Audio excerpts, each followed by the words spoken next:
You're listening to the B&H Photography Podcast. For over 40 years, B&H has been the professional source for photography, video, audio, and more. For your favorite gear, news, and reviews, visit us at bnh.com or download the B&H app to your iPhone or Android device. Now here's your host, Alan Weitz. Greetings and welcome to the B&H Photography Podcast. Chris Gunn is an editorial, documentary, and fine art photographer based in Washington, D.C. He's also a contract photographer for the NASA Goddard Space Flight Center, and he has what must be one of the coolest gigs a gearhead photographer can land. For the past 10 years, he's been documenting the construction of the James Webb Space Telescope, which is destined to take over for the Hubble as NASA's most powerful telescope. Chris's work has appeared in National Geographic, The Atlantic, and many other national and international publications, and he's joining us today via Skype. Also joining us today is our very own in-house space cadet, Todd Vornkamp. Todd is an in-house writer who has written many stories about astrophotography and all the gear that's related to it. Welcome to our show. Thanks for having me. So great having you. We have, I think, more questions today than we've had for many guests for a while. You got a lot of people who are interested in this stuff. It's a white paper. Yeah, literally. Let's just start off. You say that you refer to yourself as a technician rather than an artist. You want to elaborate on that a little bit? You know, I initially started referring to myself as a technician, kind of as a backlash to a colleague who referred to me as an artist, kind of like, well, you don't really fit in. Your work is too artistic for this environment. And, I kind of took a step back and said, okay, so I see what he's saying. And maybe to flourish in this technical environment, I have to sort of reinvent myself and let people know the technical power of photography and how it fits into such a technical environment. So do you think that being engineers, they look at what photographers do in a way as folly? That's what I'm kind of. It's sort of like we're doing serious stuff, and you're kind of like playing around here and just on the sidelines. That's what it's kind of sounds like. Am I wrong? Well, so I would not say it that way, because a lot of the engineers are actually photographers. Sure. Yeah, and I think they really appreciate. If you understand the technology behind photography, if you will, right? So if you come in as an artist, they might not look at you the same way as if you talk their language. How did talk like you know what you're talking about. So if you're talking to a technologist or an engineer that is a photographer, if you let him know that you know your stuff, then there's a degree of respect that's there. I get and then that. you sort of the art of photography comes out after they see an image that you make, and they're like, "Wow, there you go. How'd you do that?" You know what I mean? So yeah, you do. You have to kind of prove yourself there. But let me ask: did you, with this attitude and or kind of the need to take on that attitude or that kind of label or whatever you want to call it, persona, did it bring a change in your work, or did you already kind of go into it knowing that the kind of style you wanted to present? No, I don't think it changed my work at all, to be honest. I think that you're constantly evolving as a photographer. At least I have. When I first came to NASA, before I started shooting actual hardware, I was doing more public affairs style stuff. A lot of headshots, a lot of group photos, a lot of award ceremonies. Grip and grin. Grip and grin, exactly. So occasionally there would be a call for a really cool image of a spacecraft, and I'd go into a clean room for 15 minutes and get my shot and leave. And I was one of the only photographers that was shooting digitally at that time, right? So but was that I could get my stuff medium format digital at that point? No, it wasn't. No. Actually, it was. We're talking 20 years ago, so we're talking about Kodak 460. Oh, okay. Right? Yeah, okay. All right. So they had a Kodak 460 that the battery had been depleted, and you could get 15 shots before the battery died. You're right. But it was perfect because I was used to shooting medium format photography, so it was like shooting a roll of 120 12 shots, right? And so anyway, I get my shots, and I might light it. And so I always took the extra step, and people started to notice that. And that's how I got on the side, on the more technical side of Goddard. Okay. So maybe we should step back a second because, Yep. you know, you got 20 years, like you just said, and, you know, the whole thing has been an evolution, and obviously now you're kind of, you know, fully ensconced with the James Webb program. But one of the things I'm curious about is, like, how did you find out about this job? Because obviously this was not on Craigslist. Well, I mean, it wasn't on Craigslist, but I think it was in the paper. Okay. You know what I mean? Yeah. How wide did your eyes pop open when you saw this? Because this is a really unique job. So the eyes pop, and then I'm like, you know what? I can do this. You know, I'm like, I mean, everything that they listed there, I was like, I mean, I can handle that. It's awesome. So of course I took my work, and I didn't have obviously the material that they. Or I didn't have the types of things in my portfolio. You didn't have a portfolio of aircraft. Exactly. but they could see the quality of the work, right? And like I said, when I first came on, it was more editorial based, and you know, a lot of headshots and that kind of thing. They saw all that in my work. They saw the magazine work. They saw the hip hop artists that I shot. You know what I mean? So they saw the quality though. I think that was obvious, and landed the job.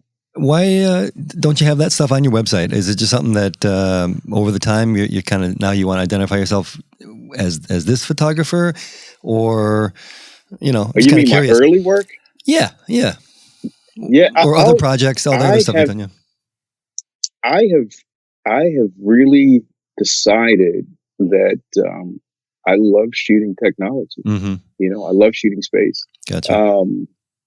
Yeah, it's just, you know, I've been doing it for the longest period of time. And the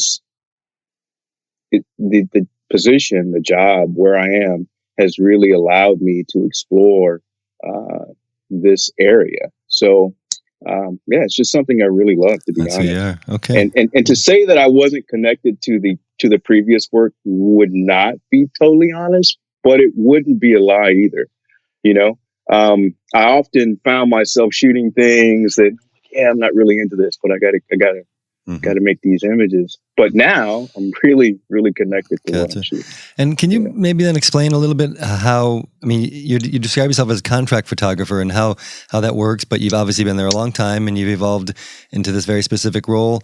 So maybe talk about that a little bit, and also, you know, your general responsibilities, you know, as like on a day-to-day basis or on a project basis. Of course. So 50 years ago, of course, NASA photographers were government employees. So they actually worked for NASA. And I think there were probably dozens of photographers. There are a few that are pretty famous for their Apollo images, kind of nameless, but famous nonetheless. But there is probably only one government NASA photographer right now. The rest of us that shoot for NASA are contract photographers. So we work for outside companies that have contracted with NASA for our services. Okay. All right. So that's how that works. Gotcha. Interesting. And and then like on that follow up with the, you know, want to describe kind of, do you go into the office every day? I mean, now you're in California, but is it kind of a day-to-day thing where you always kind of be on site, or how's that work? It's a day-to-day thing. Yeah. So, and that's why I'm here in California, because the spacecraft is actually here now. So I'm always on call for photography and spend a lot of my day in the clean room, making photographs of the activities that are going on. When I'm at Goddard, I'm also working on a few other projects. Oftentimes they call me in for, you know, what they might call the beauty shots, or the really cool slick shots that might go out to the public. And that's what, you know, that's where I really like to shine. That's where I really like to, you know. Well, that work's incredible. I mean, we want to talk more about that. But go ahead, Todd. Chris, you just referred to the James Webb Space Telescope as a spacecraft, which it is. Right. Folks call it a space telescope, but in the Atlantic article, you refer to it as an observatory. And that's the first time I've seen anyone use that term. So that is the technical term for So let's break down a few break down a few terms here. So the James Webb Space Telescope has a few components, right? So there is the optical portion, and there is the spacecraft, and the spacecraft includes basically the little booster rockets, station keeping rockets that sort of keep it in position and that sort of thing. It also includes the sun shield, right? Whereas the optical portion is the pretty portion that everybody knows with the mirrors, right? The 6.5 meter mirror that is James Webb's basic, the image that everybody knows. So has a couple portions. When you put it all together, it's an observatory, just like the Griffith Observatory. Gotcha. Right. So it's a space-based observatory, but it is an observatory. All right. Nice. That's a good answer. And maybe just to stay on this theme a little bit, can you talk a little bit about the differences with the Hubble? And obviously, it's a giant area that, we're asking you to encapsulate, but anything that distinguishes it in that sense? So two major differences are size, obviously, right? The size and the spectrum, the wavelength that it's imaging. So the wavelength of the spectrum. So to Hubble, I think it's a 2.5 or 2.4 meter mirror, whereas Webb's mirror is 6.5 meters, right? So and that's a quantum leap of magnification, then. Exactly. Yeah. So we're and I think the major difference is that Hubble is visible light, whereas the James Webb Space Telescope has infrared capabilities primarily, right? And it has 4 different instruments. One is the fine guided sensor. That's not really one of the cameras per se, and the other 3 are the near spec, near cam, and MIRI are all infrared instruments. So it's going to peer back further than Hubble, and it's going to be able to look through a lot of those dust clouds, and it'll be able to see actual planet formation. So if you think about the observatory or the telescope as a time machine, it's going to look back about 13.5 billion years. Wow. Now, talking about a time machine, as you're describing this, I realized that just during the construction of this vehicle, of this observatory, technologies change very quickly, and this has been going on for quite some time. Have there been any major changes since the beginning of this project, whereas some of the original equipment and projects that were going on have already been eclipsed by newer technologies which are better? So is this, how much evolution is going on while it's being developed and finalized? So I think it's a good question, and I'm probably not the one to answer it Then be creative. The way I look at it is a lot of technologies were actually invented for this telescope, right? For example, one of the instruments has micro shutters, right? So these are microscopic shutters that are able to open and close to reveal portions of the sky, right? And black out certain portions for better observations. So these technologies have taken time to refine, and they haven't actually been eclipsed because they're continuing to develop them for the next telescope, which might take another 10 years, gotcha. Right? Mm-hmm. So I think that it's right. It's at everything that's been developed for it is right on time. Maybe we can talk a little bit about the technology vis-a-vis the cameras, though, that you're using, and maybe some of the changes that you've put into your own work, since you started this. Have you been shooting with Hasselblad since the beginning? So that's a great question. So when I first started at NASA, believe it or not, we were still shooting film. Mm-hmm. There was that one Nikon DCS 460 or whatever. There were Hasselblad cameras. Occasionally I'd shoot Hasselblad film. But as I migrated over to the more technical end, where the spacecrafts were being built, I insisted on shooting digitally primarily. Mm-hmm. And for the most part, full frame DSLR cameras.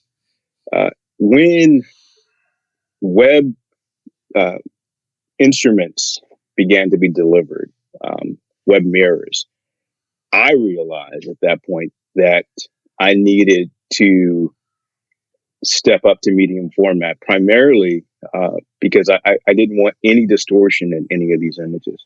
I needed to be able to control perspective. I needed a lot of these images were being pushed out for publications, so I needed higher resolutions. And that's when I reached out to Hasselblad for a demo. Mm-hmm. And first demoed the H5D50C, the 50 megapixel camera. Mm-hmm. And it was a game changer in terms of how I work, because of course it slowed me down, but I was also able to produce images that were better. Just on a kind of thing, speed's really never been a big issue for, I would say, most of what you're doing. Is that a correct assumption? Right. You mean speed in terms of shooting images? Yeah. You don't have to crank. You don't need 20 frames a second for what you're doing. Am I? No, you don't. But in terms of like being able to produce images that I think were elevated to, let's say, a level of art, or images that just were more, how can I put it? Allow me to, pre-visualize and just sort of, what's the word? Create. Thank you. Yeah. There you go. The medium format just simply, it allows you to do that a lot easier for me. Because I think that's because that's what I grew up on. I grew up shooting 4x5 medium format. And did you, when this time came when you're incorporating the medium format, and did you have to speak it over with, your bosses, whoever they happen to be, about, all right, this is my idea. I really want to kind of, as you said, turn this into more of an art piece, or as much as possible. And how's that balance work out where they're like, no, we just need this documented and, don't waste my time? Or is that conversation not happening? Well, luckily, the boss, the engineer that I spoke to that actually was helping to control those purse strings was actually a photographer, and he understood exactly what I was talking about. Oh, that helps. Of course. Yeah. And, he understood that it was a huge investment, but he also had the understanding of what changes it would make in the imagery. Right. Yeah. And how much free hand do you have on a day-to-day basis to set up the shots you want? And how does that process work, especially if you need to get engineers and scientists involved in the shot? So I wear two hats. So I do a lot of technical photography, and that might be a shot of this bolt, right? Mm-hmm. Or this alignment from this piece to this piece, right? And but when it comes to actually making a photograph of the observatory that I think might go out to the public or be published, I pretty much have free reign, because I'm not dealing with any art directors or anything like that, right? So I'm waiting for the right time to make the right images. Chris, are you shooting a photo of a bolt with a medium format camera, or you have? I am not. Okay. Are you using your iPhone or? No, we're using full frame cameras. We're using Nikon, D5s, that kind of thing. Gotcha. Okay. So you break out the medium format for the larger, more artistic work. Exactly. Okay. Exactly. And are there other photographers on site or partners with you? So I had a team of 3, and now we're a team of 2. Yep. Mm-hmm. So just to get back into the gear thing for a second, you work in clean rooms frequently. I imagine for pretty much all of this, a lot of the stuff you're doing with the observatory, it's in clean rooms, which means everyone is in these basically space suits, enclosed space, and everything else. I'm assuming that your equipment has to be kept into a certain spec of cleanliness also. And that said, do you just keep a set of your gear in the clean room, or do you go back and forth and have to clean it every time you would go back in? So anytime you remove it and bring it back in, it has to be cleaned. I travel and I bring gear in and out with me, or back and forth, to the East Coast and West Coast. So it has to be cleaned every time it enters the clean room. And we're wearing those, we call them bunny suits. Mm-hmm. And I've gotten, sort of used to wearing it now, but it's challenging to say the least. Do I tell you, I wear one on New Jersey Transit, and I get a seat every time. Do you really? So it's very effective. Very.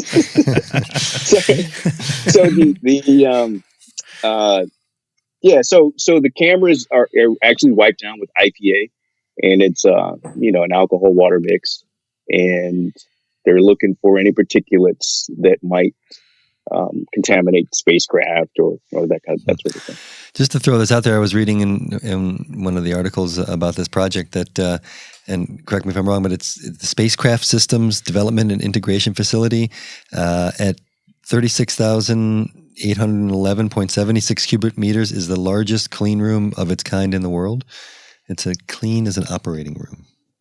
That's the facility that I spent most of my time in. Yeah, it is. It's huge, and it's super clean. They just did a renovation. And I mean, one of the things that stands out immediately when you see your work is this idea of scale. The size of what you're working on, and then talk a little bit about developing that look, because just there's the one shot, and I don't even know what it is. It's like the door of a chamber, and some scientists walking in front of it, and that's the one that comes to mind, but there's many. And how hard do you work to establish this sense of size and perspective? It's important for me to like transmit how I feel to the viewer of the images. And, when I'm standing in a room with a chamber, I think you're talking about the Chamber A. That's actually the chamber that they tested Apollo missions in. And so we were there because it's the largest chamber that NASA has. So it's the only one that Webb would fit into, to be honest. But in terms of the technique, I mean, it's really lens selection, being able to place myself in a position where it all works, and I'm able to have all the scales correct, So it's just really important for me to convey that to the viewer of the images.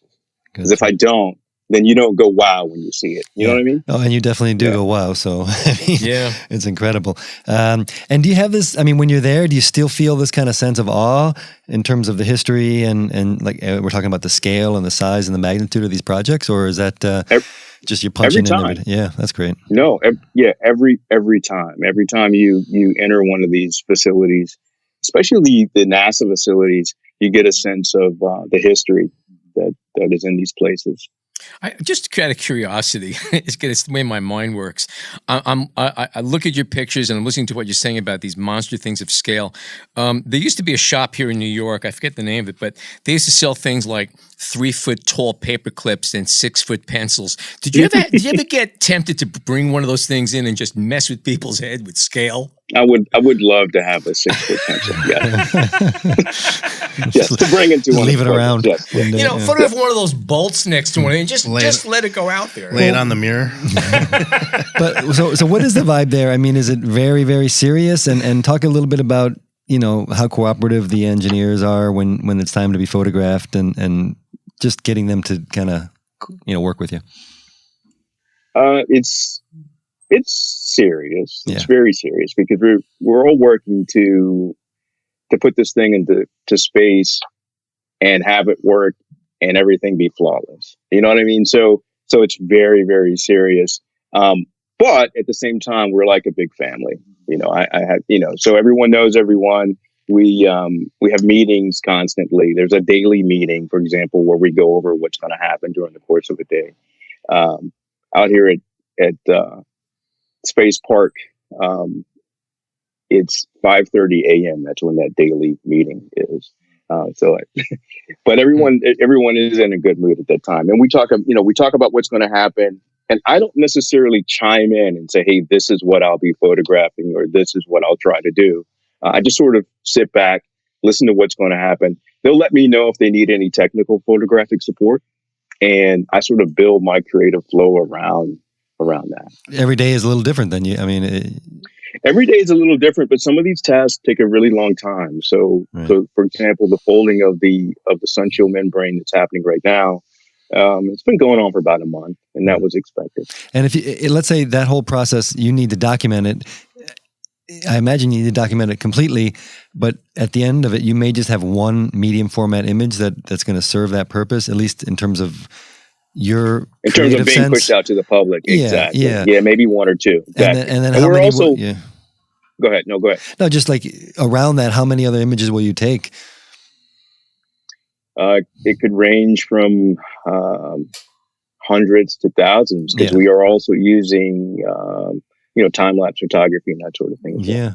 Interesting. Cut. You were talking about how serious things were, and I hesitate to bring this up, but as a aviation space enthusiast, like you can't say the word Hubble without people immediately jumping to the flawed initial mirror and the mission to correct and all that stuff.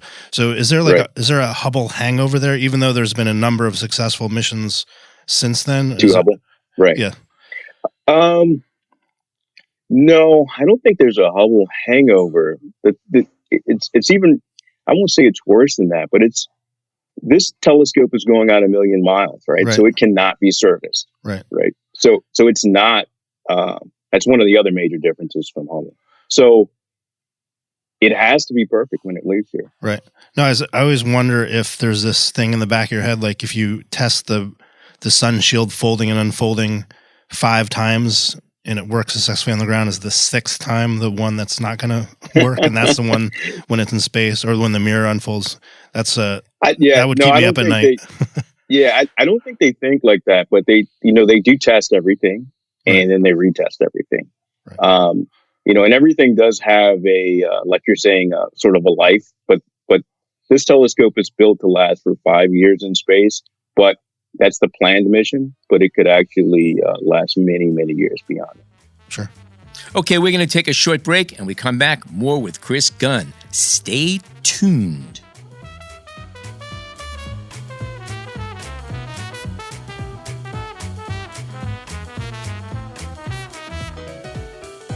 We hope you're enjoying this edition of the B&H Photography Podcast. The best way to support the show is by subscribing on Apple Podcasts, Google Podcasts, Spotify, or wherever you get your podcasts.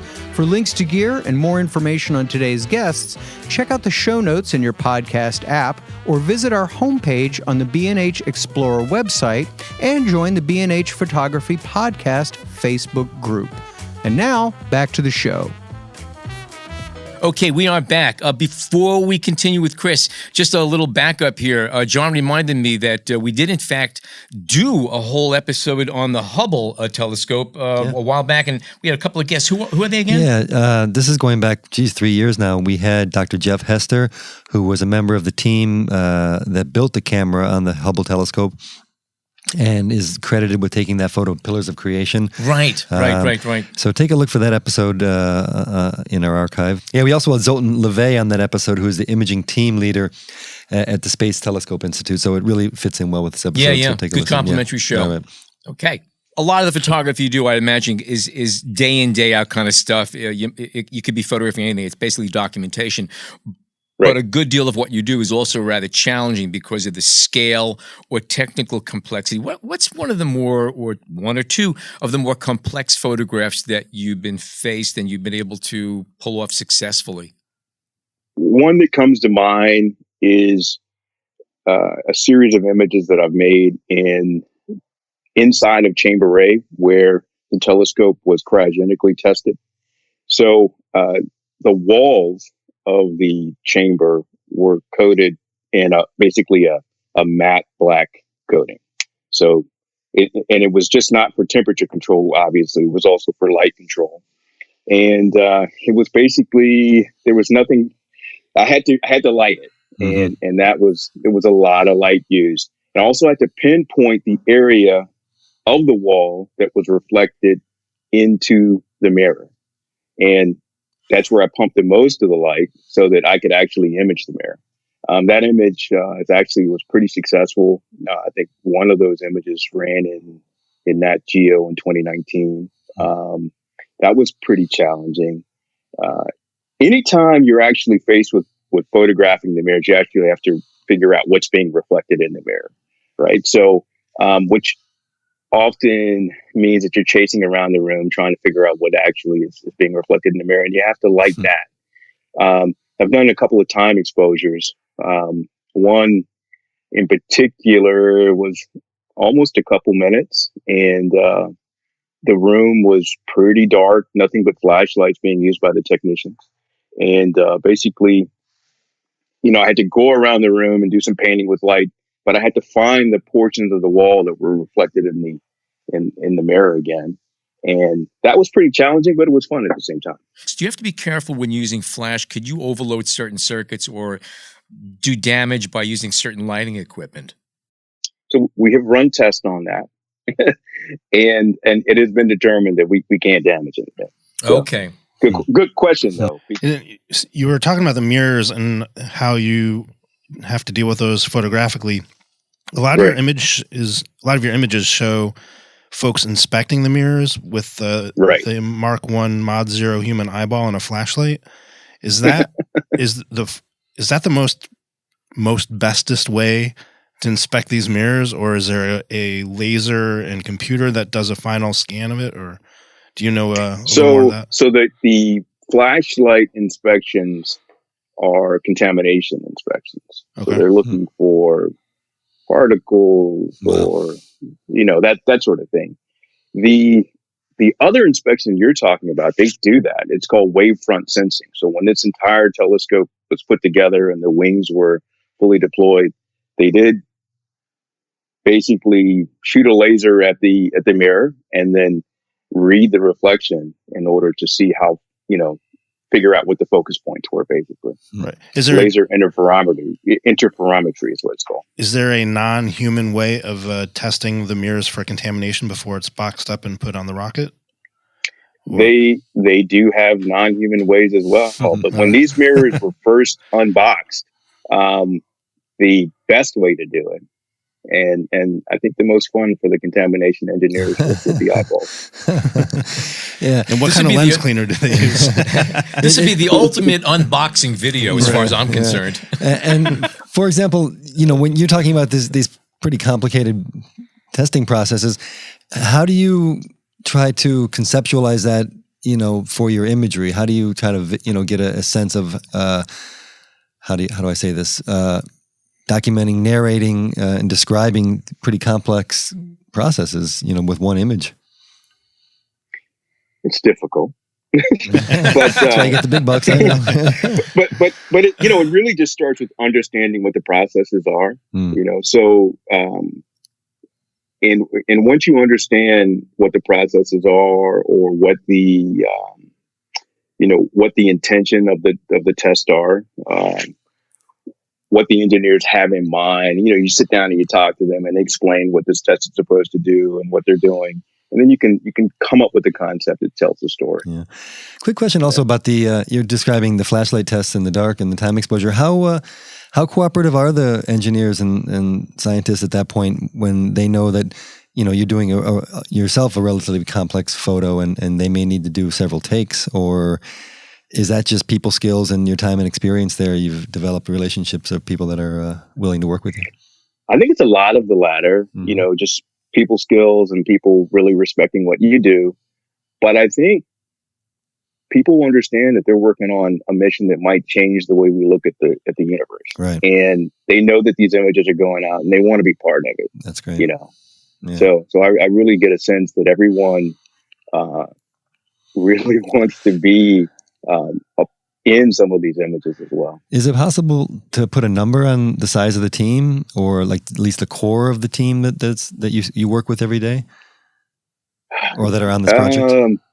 I'm going to say somewhere in the neighborhood of 400 or 500 people. But in terms of core that I might see every day, but there are many, many more people. I'm sure. Yeah. Quick question about, I was reading that back in August, the two halves of the telescope were assembled, and I guess that's out there where you are. And was there a video team there to capture this? Because it would seem like any kind of thing where two things are coming together, and that reminds me of the episode we did on the anniversary of the Golden Spike, where the two trains came together. Yeah. In order to document that, do you have a video team there as well, or do you sometimes shoot video? So, that's totally separate. Right. Yeah. No, well, I work closely with them, but I try not to shoot any video. Gotcha. The Goddard has an amazing video team led by Mike and Claire, and they shoot. They've been shooting video of the telescope as long as I've been shooting stills of the telescope. Gotcha. Oh, that's great to have kind of partners there. And another question I had to do with the images themselves once they're completed, and how they decide and how you decide which ones do go out to the public and which ones may be, sent to Nat Geo or a magazine. and how much? Yeah, what's that collaboration like? So again, I'm pretty much in control of the images in terms of selecting the images that have to go through an approval process to go public, right? Okay. And that puts me in a unique position so that you guys don't ever get a chance to see anything that I don't like. Right? So, no, I mean, everything you're saying here makes it sound like you have pretty much the perfect photographic job. So no, it's a good gig. I've had the experience of working with art directors, and you send them a group of images, and they don't pick any of the ones that you like. Yeah. Right. So, from that perspective, I do like the fact that I get a chance to make selections. But then they have to go through an approval process, which goes from the contractors through NASA, and there's several different layers of approvals. It has to go through ITAR approval so that we're not releasing anything sensitive or proprietary and that sort of thing. And then once images pass through that process, they're made available to the public, usually on our Flickr site. And that's how that works. Is there a security clearance that's needed on your end, like a government security clearance, or is it totally separate when you're working with NASA? So, yes and no. I mean, there are different levels of security clearance, but yes, there's a level of clearance that's necessary. Right. And kind of on the photographic side, because you're a contractor, and your work is getting published in prominent magazines, and I'm sure around the world. I've seen it on several websites. Who owns your pictures? Yeah, who owns them, and who's getting a licensing fee? Good question. Yeah, no one's getting it. We all own them. No one's getting a licensing fee. You mean all like the American people, or does it become official NASA photographs? The American people own the photographs. Yeah. The taxpayers. They're official NASA imagery. Yeah. Okay. Are you allowed to get a credit? Use them the way you want without? Are you allowed to profit by these, or are you just allowed to use them for your own personal use or non-profit? That's a good question. That's a good question. I believe that you could actually. So I think you could profit from the images. So the images are public domain once they're out in the public. Yeah. What about prints? And I want to ask that certainly about, because these could be in a gallery, and people would want to buy one of these prints at a large scale. When they're print sales, is that a little different? And I hope it is for your case and for you. But also, I've actually seen my photographs for sale on websites. That must drive you nuts. It's like, what about organizing? It's part of the deal. When I was on the Coast Guard, I took a photo of the aftermath of a Coast Guard helicopter crash, and you can go online and buy a wall print of that, or actually an embroidered pillow of that photograph. How about a coffee mug? You can get it on a coffee mug. See, now we're talking. That's outrageous. But okay, so that's interesting. I would think that maybe in like we were talking about a gallery, there may be a little codicil in your contract that would allow you to make prints and sell them in that regard. But I did want to ask about prints, and when you're shooting, do you think of the prints that can be created from these images because they're gorgeous and they're huge, and why work in such a format like that if you're not going to kind of consider how big you can blow it up? So I do actually. I mean, I come from that world. Right. So when I'm shooting, I'm always thinking about post-processing and making prints, and we have made prints. Right now, I mean, at both NASA and Northrop, there are images that are huge images that are displayed, and we are planning to do some gallery shows and that sort of thing. We're also planning to do some print pieces. If anything, it's a huge PR thing for you, for NASA. I know that it is. Anytime I see an exhibit of, like, especially the moon photography, I stop, I look at it, because we're never going to these places. We're never seeing these places. This is all we have, are the photographs. Exactly. And we've never seen anything like this being built. No. Right. Yeah, it's a privilege. So I liken it to, I don't know, the building of some of the world's great wonders. Right. So we are planning on making large format prints and having gallery expositions for sure. We're at a time where we also need to get this thing into space. So we're we're working on all of that. I'm part of an outreach team, and one of our projects is to get some of these images printed and let the public see them. That's great. Let me ask a little bit about some of the complications that come with working with a big, agency and for the government. Have there been stumbling blocks along the way, at least, photographically or images you wanted to take that you weren't able to?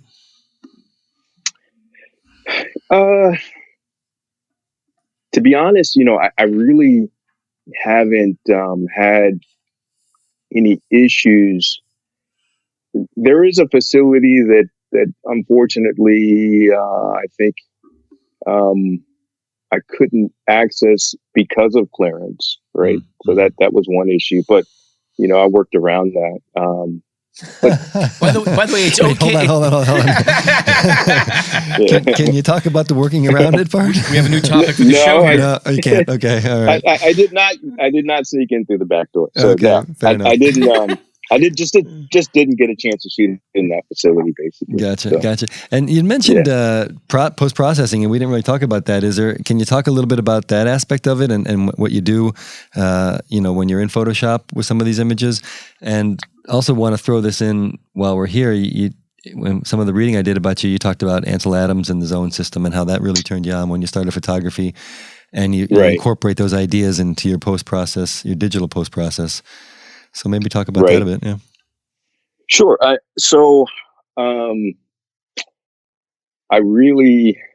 spent about, 5 years assisting a photographer that was an adherent to the zone system. So I basically managed his dark room and did a lot of film tests and camera tests.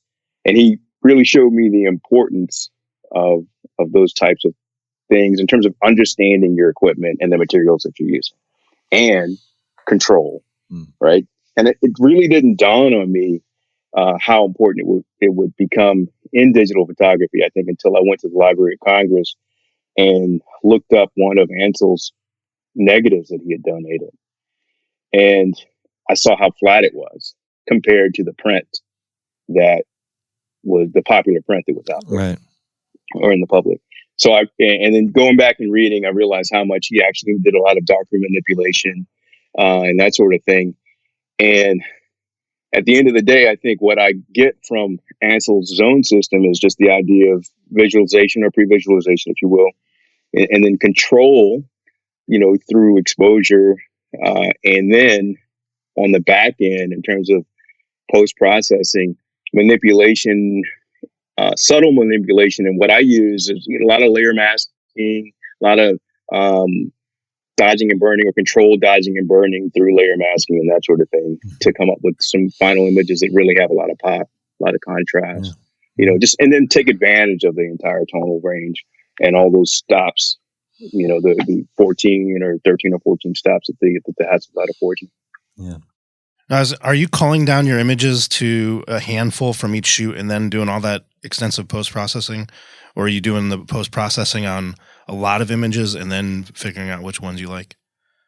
So, like with probably anybody's workflow, you do some sort of global post-processing. And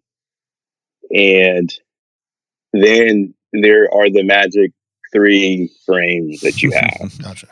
And out of those 3, maybe 2 speak to you and 1 is near perfect because of the composition and everything. So I'll really spend a day or 2 or longer working on a single image. And you gotta like look at it and work on it, and then you leave it and come back and you see something else. Do you have to, every image you take, do you have to submit or turn in or at least archive? Or let's say there's one that you just don't want anyone to see, and can you delete it and make it go away forever? Delete it? That's a good question. Yeah. I mean, I know in certain obviously new situations and short answer is no. I mean, we keep everything, right? Obviously, if it's out of focus, too dark, too light, it's gone. But is it gone before you submit it? Or I guess what I'm trying to think about it in terms of the process and the archival. The right. Yeah. So that those images I do not submit. I don't archive. Right. Right. So everything any else sharp, gets good archived. exposures. If there's a good record, that's kept. Oh, that makes sense. It's archived. Yeah. Exactly. That's wonderful. What happens after James Webb goes to space for Chris Gunn? The lecture tour. There's the book, the movie. The book, the movie. There is W First, which is the next big telescope that's being built at Goddard Space Flight Center. Mm-hmm.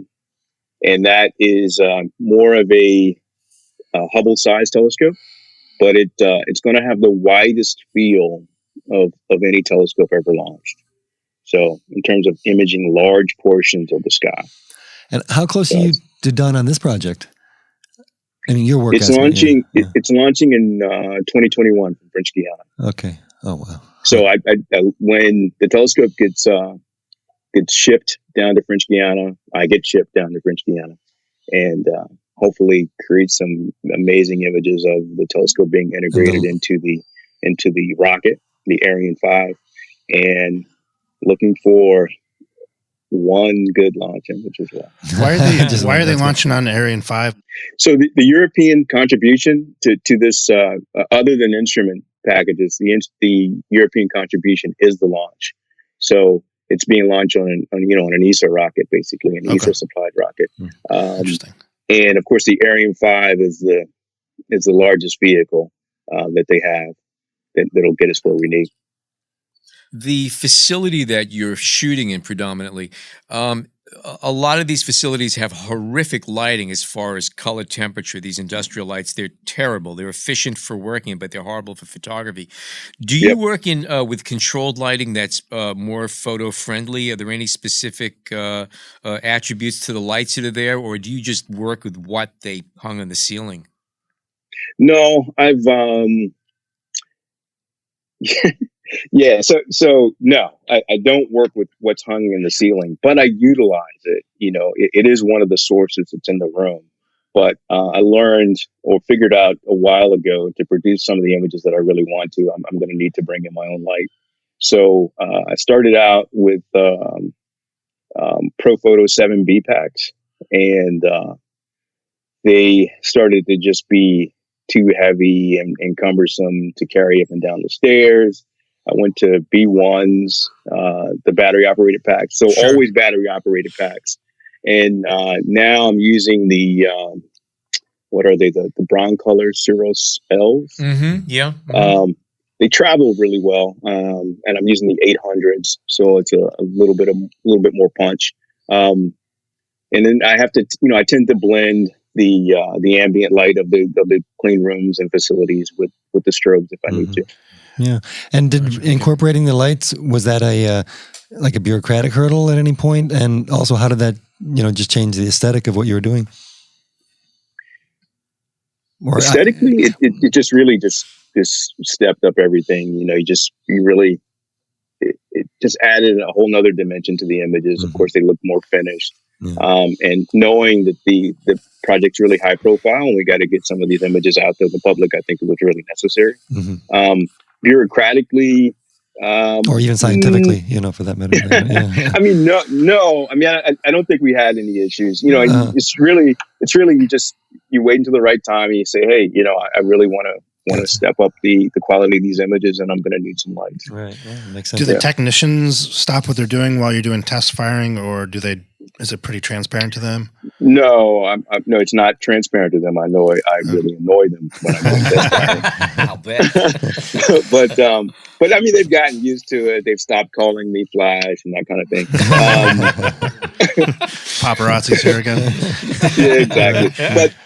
But I'm really cognizant of what they're doing as well. I mean, if they're doing a really sensitive operation, I will not use strobes. Sure. There's certain lifts and that kind of thing where using strobes might be really distracting, and I definitely don't want any mishaps blamed on me. You need a level of coexistence there. You really do. Yeah, exactly. So you just have to pick your times. Yeah. There's one shot of yours where it's a door of some size, and several scientists are positioned in a way that looks like they're, off the top of my head, looks like they're cleaning it, but it could have been many other more important aspects of their work.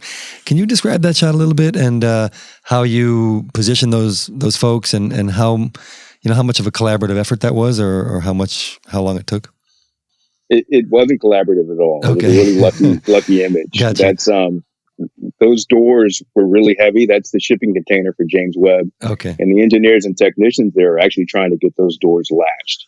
And so I turned around. I did have the Hasselblad in my hand, and I was like, wow, look at this. Okay. And I shot it, and it actually stayed in a raw format for a while before I got back to it and realized what I had. And, went ahead and color corrected and that sort of thing. So there's no additional light in that particular image. It's one of my favorites, actually. Yeah, that's great. Don't you love when that happens? Yeah, so you're using all the photo muscles. I mean, you're doing your documentary, almost you got, your news style moment there, as well as setting up much more involved shots and documentary. Do you use macro lenses when you're working on, documenting pieces and parts and things like that? Yeah, we do. Yeah, we wind up using a lot of macro photography. My last question is, you mentioned in one of the articles I read that there's some influence of science fiction films in your work. And I was hoping you could mention maybe some of the specific science fiction films you liked and watched and how that, feeds into your work. So, I mean, from I don't know, as long as I can remember, I've been a fan of science fiction. I'm Star Trek, the whole Captain Kirk and Spock. I mean, that used to mesmerize me when I'd come home from school and watch those episodes when I should have been doing homework. No. You had your priorities straight. Sounds like it. Yeah. I mean, look where you are today. Movies. You did the right thing. I mean, and lately the aesthetics of, I guess some of my favorite movies. Let me think for a second. I like the latest Blade Runner. I think it's beautiful. It was amazing. Prometheus. When I talk to friends, they really, I don't really like the movie, but I love the look of Prometheus. So I watch films multiple times with the sound down because I just want to look at the aesthetics of it, see how it was lit, that's a great and that idea. sort of thing. So I think I've seen Blade Runner maybe, I want to say 20, 25 times. The original with one. the sound down. Yeah. Well, I've done the original, but I've also done the latest one. With the sound down quite a few times. I heard that movie Ad Astra was really good. Just as a side note, we might not keep this. Ad Astra was really good. I think that the aesthetics were amazing. There's a remastered version of the original Blade Runner that pops up in theaters every once in a while. It's like 8K resolution, and it's amazing. If you get a chance. 2001 Space Odyssey. You can't help I've seen that 11 times. Just 11? Including 70 millimeter at the Ziegfeld Theater and surround sound when it first came out. Oh my goodness. No, but you can feel that movie. Yes. I mean, I see that movie in some of your shots for sure. Absolutely. Anyway, if people want to see more of your work, where can they go? Instagram, websites, where can they find your work? They can find my work. I'm on Instagram. It's The Light and the Lens. So that's my Instagram handle. And my website is gunphotography.com. All right. We'll put that on. We'll link that. Yeah. Absolutely. It's great. All righty. Wonderful talking. We enjoyed it, as you can tell. We had a great time here also the past hour or so. We found the guy with the greatest photo job ever. That's it. It's been a long search. I mean, this has been fantastic to get a chance to talk to you guys. I can tell that you guys are a fan of science and space and that sort of thing. It really comes across in our conversation. It came across in our conversation, and I hope you follow this project. To be honest, we will now. That's for sure. Yeah, absolutely, and I guarantee a lot of our listeners will also be tuning in to see what's going on there too. A lot of good stuff here. This has been awesome, guys. I really appreciate it. I'm glad. It was a pleasure having you here. It was really good, Chris. Thanks, guys. Okay, that is a wrap. There are a lot of people out there who love taking pictures, but for whatever reason still haven't subscribed to our show. Do you know anybody who might fit that profile? If you do, don't shame them, but do encourage them to head on over to Apple Podcasts, Google Podcasts, Stitcher, Overcast, or Spotify and subscribe to our show. It's free, it's easy. And tell them they can always find us on the B&H Explorer website as well as the B&H Photography Podcast Facebook group. For now, on behalf of the entire crew, including John Harris, Jason Tables, and Finn Vorenkamp's profoundly proud papa, thank you so much for tuning in today.